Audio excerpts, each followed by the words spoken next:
Google boss Sundar Pichai just dropped a reality check for the AI obsessed and said, "Don't blindly trust your robot helpers." Welcome to GadInsider, your hub for all the tech updates. In a BBC interview, the CEO admitted that even the slickest AI tools are prone to errors and urged users to mix them with traditional sources like good old Google search for real accuracy. While AI is handy for creative tasks like writing or brainstorming, Pichai warned that taking its answers at face value could backfire.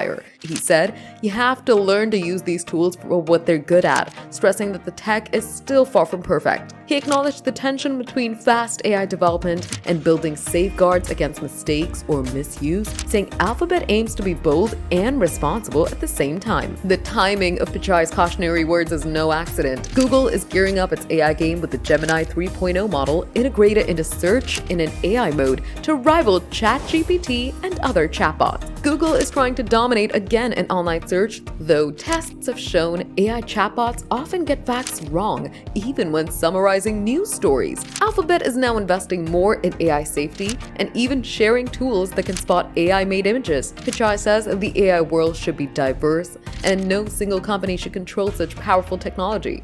He also warned that even though AI is impressive, it's still not perfect. So we should stay curious and skeptical about the answers and cross-check facts that it's telling. For more updates, like this video, comment what you think about this, and subscribe to GadInsider. Don't forget to click the bell icon so you never miss any tech update.